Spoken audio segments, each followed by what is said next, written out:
Bienvenue au cœur des merveilleux malheurs, le podcast qui prend le temps d'écouter des histoires d'amour, belles ou tragiques, passionnées ou destructrices, épanouies ou sous emprise, et probablement un peu de tout ça en même temps. Mariella et moi, Max, nous recevons Eva, qui a vécu 17 ans aux côtés d'un homme charismatique, exigeant et dans la domination. Voici le deuxième épisode de son histoire, intitulé « Je me suis construite seule ». Même si, je pense qu'au fond de moi, je savais que j'étais en train de me mettre dans un truc qui allait être bancal et compliqué dès le départ. Je savais exactement dans quoi j'étais en train de m'engager. Depuis Day One, je savais que j'allais être à la place de cette femme qui avait souffert. Il y a des gens autour de toi qui t'ont alerté à ce moment-là ? Alors, ma vie sentimentale à l'époque était ultra secrète. J'en parlais à personne. Ah oui. C'est-à-dire que, voilà, à aucun de mes amis, je partageais ça. Normal. J'essaye de m'en souvenir, mais... Et puis, t'as pas envie d'en parler parce que tu sais très bien comment les gens vont juger. Exactement, ils vont juger, ils vont laisser sa vie. Mais justement, là, tu disais en 2004, tu étais une fille fragile. Là, 5 ans après, tu essayais de mettre les points sur les i. Tu grandis un peu, tu comprends. reprends le contrôle. Voilà, Alors, est-ce que tu reprends le contrôle ? Je sais pas. Mais au moins, tu partages avec... toute l'honnêteté que tu peux avoir en disant voilà, je suis empathique, ok, t'as fait ça, c'est pas grave, dont acte, on passe à autre chose, nouveau chapitre, comment est-ce qu'on se construit ce nouveau chapitre ? Et en même temps, à cette époque-là, je sens qu'il y a des trucs pas nets en fait. Il y a Comment tout le temps des trucs pas nets. Comment tu le sens. Tu le vois dans le langage corporel.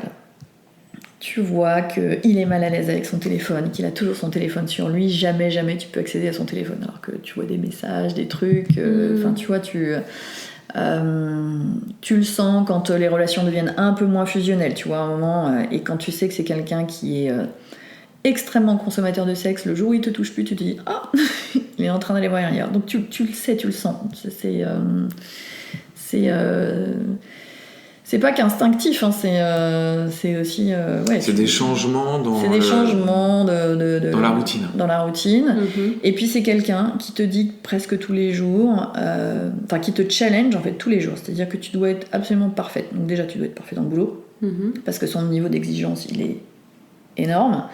Et il m'a dit un jour, voilà, moi je sais où je veux aller depuis que j'ai 20 ans, je veux aller là, qui m'aime me suivent, si vous allez pas assez vite, tant pis, moi je sais que j'irai à mon objectif. Donc toi tu te mets une pression énorme pour tenir ce truc-là, pour être tout le temps ultra sexy, pour être hyper efficace au boulot, pour tout faire bien, pour que tout soit exceptionnel, pour que les vacances soient exceptionnelles, pour que les amis soient exceptionnels, pour que les soirées soient exceptionnelles, tout devait être exceptionnel dans sa vie.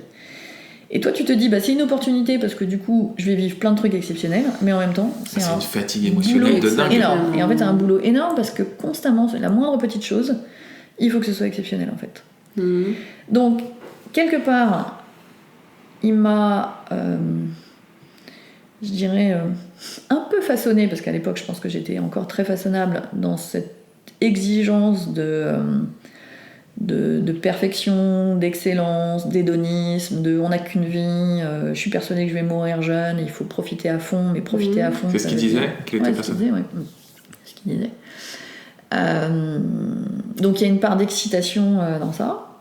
Tu te rends compte aussi que, en fait, à deux, à force d'imaginer des choses exceptionnelles, en fait, elles finissent par arriver, tu vois, enfin, les choses arrivent. Et tu te dis, mais si je pars de ça, en fait, je vais perdre cette espèce d'élan qui m'entraîne vers un truc de découverte. C'est une forme de chimère, quelque part. C'est toujours plus loin la montagne. Oui, mais t'as pas encore la maturité pour te dire que c'est vraiment une chimère, parce qu'en fait, à cette époque-là, tu vois, j'avais l'impression de découvrir ma vie. C'est vrai que tu étais très jeune. Ouais, mais j'étais jeune et en même temps pas si jeune que ça. À mon âge, il y avait déjà des gens il y avait des amis qui avaient déjà 3 gosses, qui avaient vécu des trucs. Comment se passe la première rencontre avec ta famille ? Alors, la première rencontre avec ma famille... Parce que du coup, là, on doit être à peu près au moment où... Eh ben non, parce qu'ils l'ont vu avant. Ils l'ont vu avant parce que... alors moi, j'ai toujours été très secrète avec mes parents, et mes parents m'ont jamais trop posé de questions, donc ils n'ont jamais été intrusifs dans ma vie. Mais il les a vus la première fois, je crois que j'étais partie en vacances avec mes parents en Corse. Une des dernières fois, je crois, parce que j'ai du mal à partir en vacances avec mes parents. Ils avaient loué une maison en Corse et j'étais allée les voir. Et nous, on en avait profité pour passer un week-end un peu prolongé dans un hôtel en Corse. Et donc, il était venu me chercher, il les avait vus, il dit bonjour, etc. Comment tu l'as présenté du coup ? Bon, j'ai rien fait, tu sais, ils ont dit bon, c'est ton chéri. C'est voilà, mais tu sais, comme ils posent pas de questions, moi j'ai pas argumenté. Je dis bon, voilà, j'ai quelqu'un, il vient me chercher, on va passer un week-end ensemble, basta. Okay. Personne pose de questions, tu vois, donc bon, moi ça m'a arrangé. Je pense que eux ont dû se demander qui c'était vraiment, et puis je le voyais qu'un week-end, et c'était ce genre d'escapade qu'on arrivait à caler une fois tous les 36 du mois, parce qu'il partait pas en vacances avec sa nana, et que voilà, il y avait une fenêtre de tir possible. Donc lui il devait dire qu'il partait en voyage d'affaires, ou j'en sais rien, mais... Et donc ouais, la première rencontre s'est faite comme ça. Mais ils m'ont jamais réellement posé de questions, et je ne sais même plus quand est-ce qu'ils l'ont vu vraiment en mode on est vraiment ensemble, peut-être à un Noël, quelque chose comme ça, je sais plus, je saurais pas te dire. Et leur rapport avec lui, il s'est construit ou il est resté toujours finalement celui-là ? C'est un rapport très finalement superficiel. Après, c'est quelqu'un qui est très sociable, donc ils ont sympathisé avec lui, ils sont pas devenus les meilleurs amis du monde. Après, mes parents, pareil, ils sont très... ils sont... de la réserve. Ils sont... comment je pourrais définir mes parents ? Mes parents, c'est des gens un peu timides, tu vois. Ils sont pas... je vais pas dire qu'ils sont pas chaleureux, mais ils sont très réservés. Voilà, donc... c'est l'ancienne école. C'est vraiment l'ancienne école, oui. Mais c'est pas une ancienne école... très rigoriste, ou enfin tu vois, ils sont je pense qu'ils étaient sûrement un peu impressionnés par lui. Impressionné aussi. Ouais, parce que c'est quelqu'un qui impressionne toujours un peu, et mais voilà, ils le trouvaient très cool, très sympathique. À partir du moment où moi j'allais bien, en tout cas, ils avaient le sentiment que moi j'allais bien, tout va bien. Hein. Moi j'ai toujours donc été. Donc eux avaient l'impression que t'allais bien. Ouais, même si... c'est ce que tu leur renvoyais. Mais c'est ce que je leur renvoyais, mais comme je parlais tellement peu de ce qui se passait, ils n'ont pas la moindre idée de comment ça s'est passé. Et t'as des frères et sœurs ? Ouais. J'ai un frère, un petit frère, une petite sœur, et même une deuxième petite sœur, je t'en avais parlé. Quel lien tu as avec ton frère et tes deux sœurs ?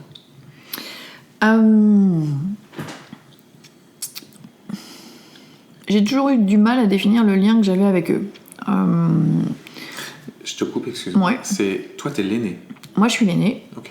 J'ai un petit frère qui a 4 ans de moins que moi. Okay. Et deux petites sœurs qui ont 1 an de moins que moi. Okay. Et le lien que j'ai avec eux, j'ai du mal à le définir. J'ai pas eu de lien fusionnel avec mes frères et sœurs. Ça veut pas dire que je les aime pas, ça veut pas dire qu'on s'entend pas bien. Quand on était petits, on se disputait un peu, mais j'ai pas une connexion particulière comme on peut l'avoir avec un frère ou une sœur. Enfin, j'ai des amis qui se sentent très connectés avec eux. Nous, on a des vies très différentes. On a des personnalités différentes, et j'ai toujours été très indépendante dans ma vie. Mes sœurs ont été assez indépendantes aussi dans leur vie. Donc on a des souvenirs d'enfance chouettes, mais voilà, on n'a pas créé un lien fusionnel particulier. Donc il y a une grosse partie de ma vie qu'ils ne connaissent pas. Vous avez combien d'années d'écart ? 4 ans avec mon frère et 13 mois avec mes sœurs. 13 ? Ouais, 1 an. 13 mois. 13 mois. Ouais, ah oui, non, c'est pas beaucoup. Donc on est proches, mais on était quand même très différentes. Et moi, j'ai toujours été assez solitaire, en fait, dans mon enfance. Et du coup, tu te sens plus proche de... Si tu devais décrire la personnalité de ton père et de ta mère, tu te sens plus proche de la personnalité de ton père, de ta mère, ou complètement autre chose ? Une kinésiologue m'a dit un jour, vous vous êtes mis au-dessus de vos parents pour vous occuper de vos parents. Donc, pour te dire à quel point... Okay. Je me suis... T'es une infirmière dans la vie, quoi. C'est pas une infirmière, mais je me suis tellement responsabilisée. J'ai une mère qui est une femme enfant qui a vécu ses propres traumatismes. Mon père est médecin, mais j'ai compris... J'ai rien à reprocher à mon père, en fait. Enfin, j'ai jamais rien eu à reprocher à mon père, il a toujours été cool. Et en travaillant sur moi, je me suis rendu compte qu'en fait j'avais eu un père complètement absent. C'est-à-dire que c'est pas qu'il était pas là à la maison, enfin si, il revenait à 21h le soir et il bossait comme un fou. Mais j'ai pas eu un père qui m'a guidée dans la vie en fait. Je pense qu'il a jamais rien compris à ce que je faisais, parce que c'est pas son univers. Tu parles de ton travail ? De mon travail, ou même, de ta vie, même mes études, même voilà, c'est très différent de ce qu'il a fait. Et j'ai toujours eu du mal à avoir des discussions très profondes avec lui, que même lui m'explique un peu son métier, me le fasse découvrir, parce qu'il a une forme de pudeur qui fait que voilà, il est distant, mais pas autoritaire et pas arrogant non plus. C'est juste que en fait, je pense que mes parents, ils ont fait des enfants parce que par convention, il fallait faire des enfants. Ils ont aimé leurs enfants. Ma mère m'a dit tous les jours de ma vie qu'elle m'aimait, mais c'est pas. Je me suis pas sentie guidée dans la vie par mes parents. J'ai toujours eu l'impression que je me construisais seule. Et un jour, c'est une kinésio qui m'a dit ça. Elle m'a dit, mais en fait, quand vous étiez jeune, vous aviez 90 ans, vous avez pris la place des grands-parents là. Vous vous êtes occupé des parents. En fait, vous êtes juste pas positionné au bon endroit. et parfois, les enfants sont un peu des parents pour leurs parents en fait. Donc, et du coup, je comprends mieux pourquoi plus jeune, je m'interdisais des choses juste pour pas me prendre un refus de mes parents, parce que je me disais non, ça c'est pas raisonnable. Décevoir, en fait. Ouais, je voulais pas les décevoir, je pense. Et donc j'ai toujours été considérée comme la fille raisonnable, qui n'a jamais de problème, qui va toujours bien et qui sait exactement où elle veut aller. Mais c'était toujours comme ça. Le modèle. C'était toujours comme ça, ou il n'y a pas un moment de rébellion pendant l'adolescence? Ouais, mais tu vois, j'ai essayé de les chercher, mes moments de rébellion, et je les ai pas trop trouvés, en fait. Ok. Parce qu'on m'a posé 10 fois la question, tu vois. Et quand on me pose la question, mais à quel moment vous êtes rebellé contre vos parents? Je sais, j'en sais rien. Parce que je pense qu'en fait, c'était flat de chez flat. Donc, je me suis jamais vraiment... J'ai sûrement eu des... Enfin, oui, je me souviens... je me souviens d'avoir crié, avoir râlé, Oui. Mais en réalité, j'ai jamais eu de gros conflits avec mes parents. Moi, j'ai toujours eu des bonnes notes à l'école, j'ai fait mes devoirs, voilà, tout était carré. Il n'y avait rien qui dépassait et j'ai jamais fait le mur. Je suis pas sortie en rêve quand j'avais 16 ans alors que mes potes y allaient, et je me disais non, je vais pas aller là parce que c'est pas raisonnable, je vais me prendre un refus, un truc. Je me suis auto-censurée en fait. L'enfant idéal. Bah, je sais pas, parce que du coup, l'enfant un peu introverti. Moi, j'étais extrêmement introvertie quand j'étais jeune. C'est l'enfant qui ne perturbe jamais ses parents ou ne leur donne jamais de soucis. C'est exactement ça en fait. Mes parents n'est jamais un élément perturbateur de la famille. Mes parents, il faut jamais faire de vagues en fait. Oui. On va pas déranger les gens, on fait pas de vagues. Et donc moi en fait je me suis mise dans ce modèle-là. Et donc tout ce qui pouvait stresser ma mère, parce que ma mère est une angoissée, je m'interdisais, je pense, tout ce qui pouvait vraiment angoisser ma mère. Et puis vis-à-vis de mon père, il faut être straight, pas de vagues.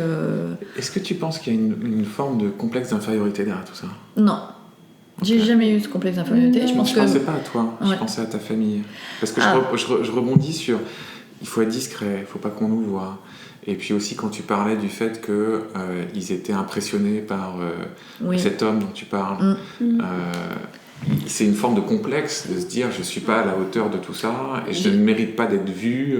J'allais poser une question différente. Est-ce que tes parents ils s'entendaient bien? Est-ce qu'ils se prenaient jamais la tête? Alors, c'est deux questions différentes. Voilà. Alors, du coup, tu as deux questions. J'ai deux questions. Voilà. Alors, parce que moi, j'ai un autre avis par rapport à ce que tu dis, par rapport entre l'élément apaiseur. Ok, donc je te laisse. Ouais, mais il y a deux angles intéressants. Alors, les deux questions sont intéressantes. Je vais partir sur la première, qui est sur le complexe d'infériorité. Moi, j'ai jamais ressenti ce complexe d'infériorité. Je me suis toujours sentie soutenue par ma famille. Je l'ai jamais eu vis-à-vis de mes frères et sœurs.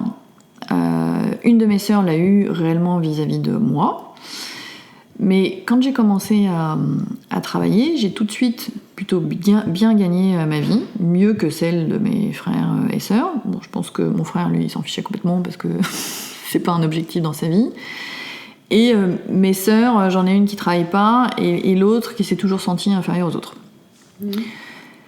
Mais un jour, l'une d'elles m'a dit « Mais Eva, en fait, le jour où tu as gagné plus que papa, en fait, ça lui a fait un truc. Mais je n'ai jamais perçu ça. Parce que jamais il m'a fait un reproche de quoi que ce soit, jamais il me l'a fait ressentir. Mais je pense que lui, dans son ego, et dans son modèle, et dans son schéma familial, il y a les parents, il y a le patriarche, il y a les enfants, et les enfants vont bien réussir, mais ils vont se mettre au max au niveau de leurs parents.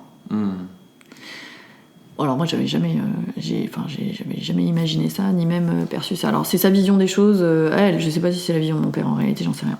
J'ai jamais eu l'occasion d'en discuter avec lui, vu que j'ai jamais de discussion ultra profonde avec lui sur aucun sujet.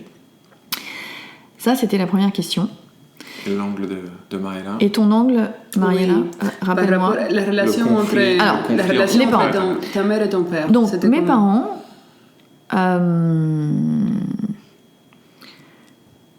j'ai vu mes parents se disputer pour des conneries, mais c'était jamais bien méchant. C'est-à-dire que pour moi, mes parents, c'est un modèle de couple qui ne se séparera jamais. D'accord. Je suis pas sûre qu'ils soient totalement épanouis l'un et l'autre, mais ils feront leur vie ensemble jusqu'au bout, c'est certain.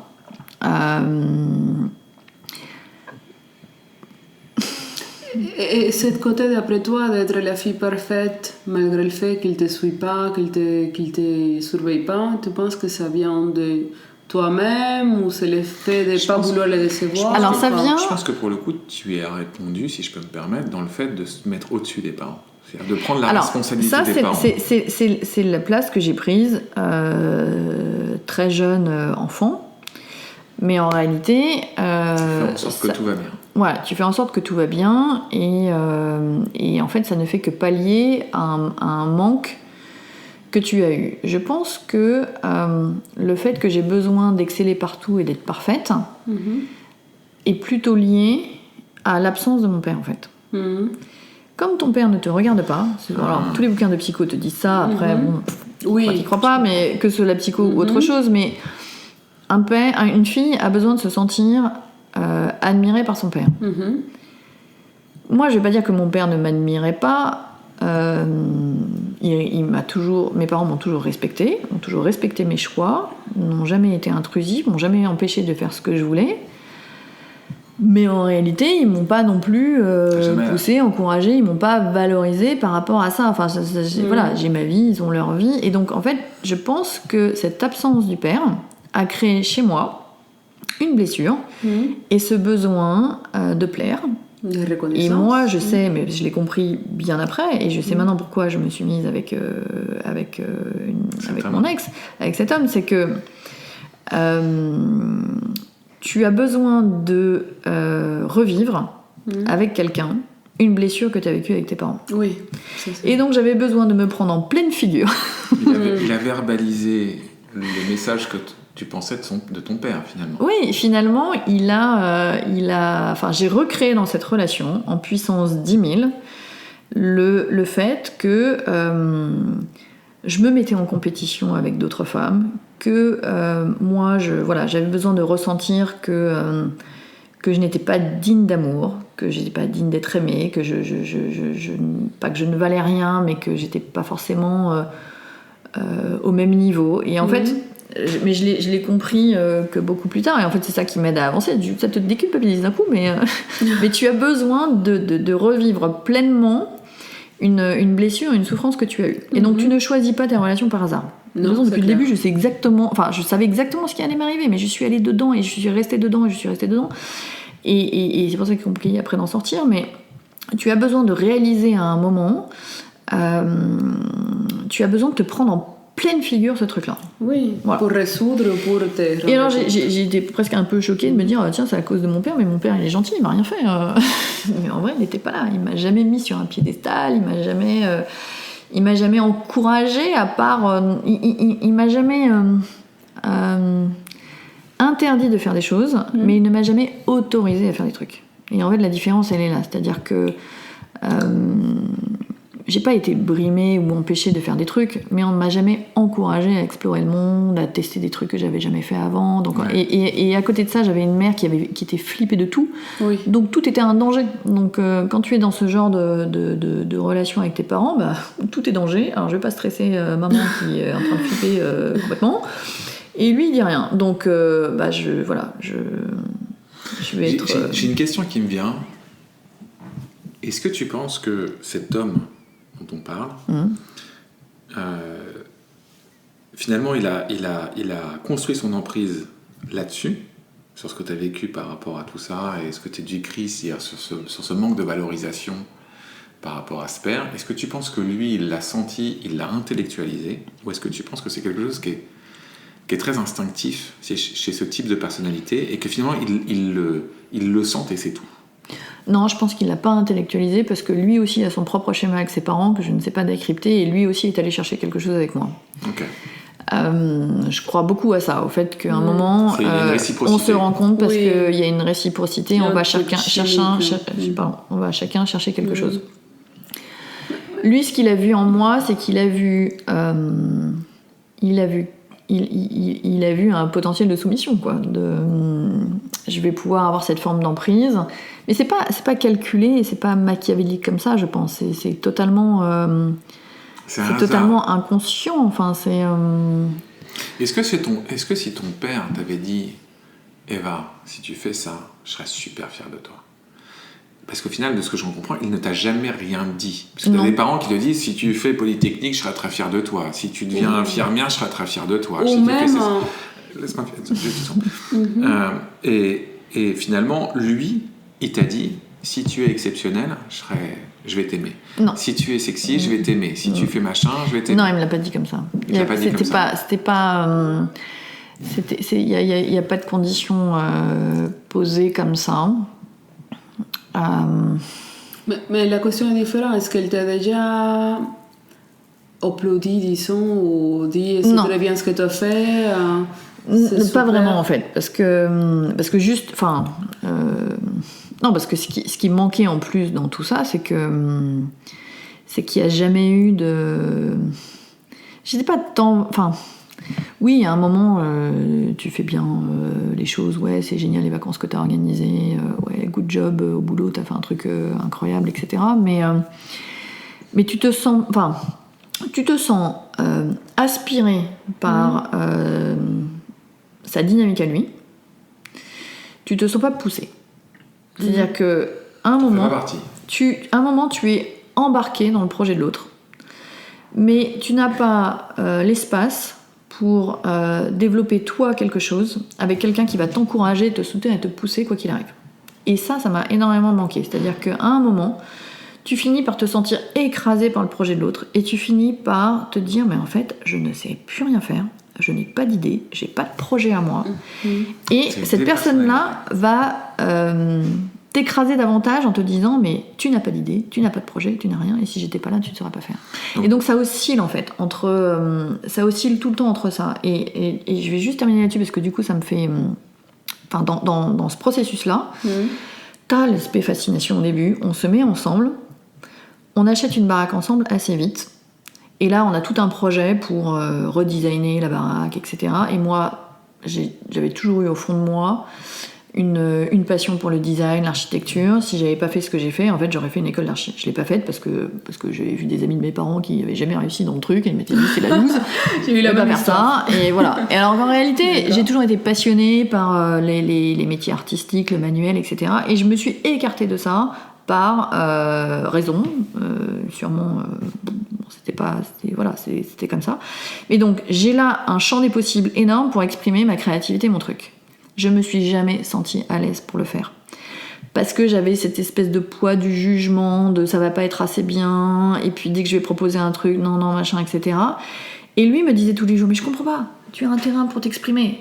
Ouais, mais en fait, quand t'es à côté, en fait, j'y arrive pas, je peux pas. C'est là que le vampire énergétique a commencé, en fait. C'est parce qu'en fait, il t'aspire toute capacité à faire. Et à ce moment-là de la relation, il y a un autre switch qui s'est passé, c'est-à-dire que, ok, on ouvrait un nouveau chapitre, mais hyper rapidement, je me suis retrouvée confrontée au fait que il fallait que je sois dans ce niveau d'excellence, mais qu'en même temps, j'avais pas vraiment de place pour moi.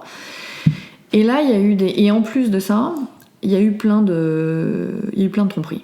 Je vais revenir après sur le chapitre des tromperies et ce que ça a fait, mais voilà, là j'étais en plein dans le truc. Autant quand j'étais la maîtresse, bon, il y avait peut-être des trucs, mais je les voyais pas beaucoup.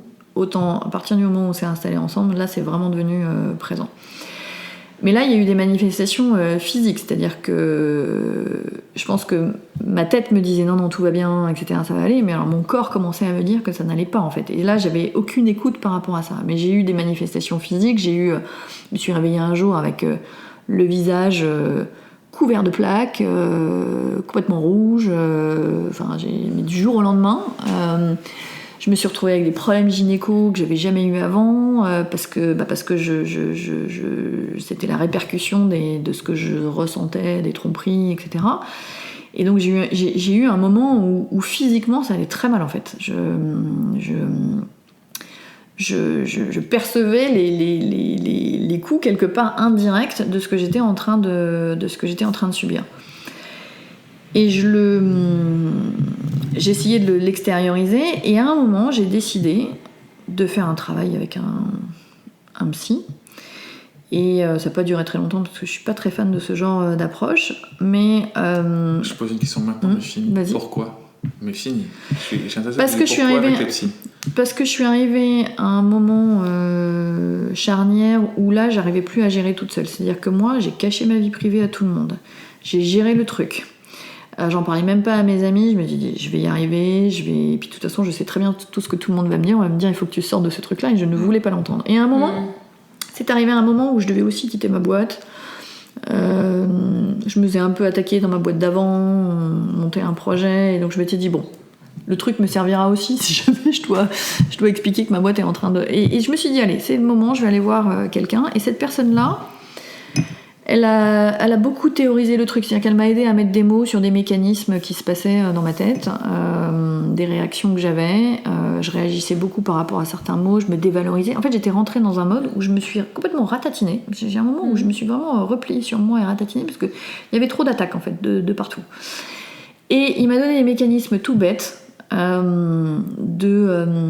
réponse par rapport à des mots, à des phrases qu'il avait pour me casser en fait.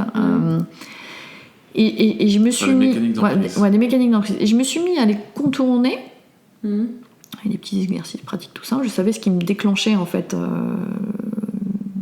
Justification, énervement, c'est très reptilien. Et puis voilà, t'as les mots magiques qui font que tu vas sortir du truc. Et plus je me redressais quelque part, et plus je reprenais de la puissance, et plus je sentais qu'il y avait une forme de fierté qui se développait chez lui. C'est-à-dire que plus t'es mal, et plus il va t'enfoncer. Et plus tu te révèles, et plus il va te respecter. C'est très bizarre. Hein. Et donc là, j'ai senti un espèce de renouveau. Je me suis dit, allez, ça va repartir. J'ai repris une place. Et plus je reprenais ma place, plus je me remettais pas complètement à côté de lui, mais pas loin. Et mieux ça allait. C'est même pas de la confrontation, parce que la confrontation, c'est pas le bon truc. Si tu confrontes, tu vas te faire tatiner. Si en revanche, tu t'écartes, tu fais rien ton truc. Dès que tu quelque part, tu laisses glisser, tu ne réagis pas par rapport à ça. T'absorbes, quoi. Et oui, mais elle se rend même pas compte que tu absorbes. C'est-à-dire que il perd l'emprise, en fait. Quelque part, il y a plus cette emprise. Et donc, d'un seul coup, là, ça déstabilise, en fait. Et donc, du coup, alors, c'était peut-être une vision biaisée, mais tu as le sentiment qu'il te respecte davantage. Peut-être qu'il était juste totalement perdu en disant what the fuck, qu'est-ce qui se passe? C'est un petit challenge en plus. Voilà. Et donc ça a marché pendant un an. Et là, les réactions physiques sont parties, etc. Parce qu'à un moment, vraiment physiquement, je me levais le matin, j'avais mal au dos. Enfin, tu prends tout. Mais donc ça veut dire que le psy, ça a fonctionné? Ça a fonctionné, mais après, le psy est devenu bizarre, donc j'ai raté à chaque fois. C'est un peu de problème avec les psys. On coupera ça au montage, mais... Trop polémique. Dans le passé, là, quelle était son explication de pourquoi il restait avec la fille qui était à l'origine? Qui était à l'origine, la collègue... Ah, pourquoi il est resté avec elle? Oui. Il est resté avec elle parce que c'est quelqu'un qui aime pas être seul et qu'à un moment, il faut le quitter, cet homme, en fait. Mais toi, t'es avec elle, avec lui? Ouais. Oui, mais j'étais pas vraiment avec lui, j'étais sa maîtresse à l'époque. Donc j'étais pas avec lui. Mais est-ce que tu l'avais demandé à un moment pourquoi on est ensemble, j'ai une relation? Lui il me disait mais non, mais là tu comprends, ça va tu sais, il te donne la prochaine échéance qui fait que ça va arriver, et puis il te dit je peux pas faire ça maintenant, elle m'a menacé de se suicider, enfin tu vois, il va te remettre d'explications qui font que, et puis toi t'es empathique comme je suis, oh la pauvre et tout, je peux pas lui faire ça. Se suicider. Ouais, mais bon, tu sais jamais, tu vois, tu sais pas, bon bref. Il met le côté émotionnel pour te manipuler. Ouais. Ouais. Et donc tu étais sur à un moment donné sur ton boulot, ça fonctionne plus. Ça commence à y avoir de l'impact. Qu'est-ce qui se passe après ?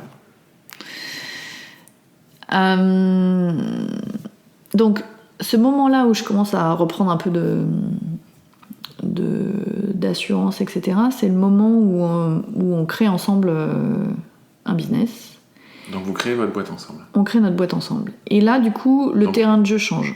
Vous êtes un couple à la vie, et vous devenez un couple à la ville, j'ai envie de dire. C'était le 2e épisode des Merveilleux Malheurs d'Eva. Vous pouvez retrouver les précédents épisodes sur votre application de podcast préférée, ainsi que sur la page YouTube, Instagram, Facebook et TikTok des Merveilleux Malheurs.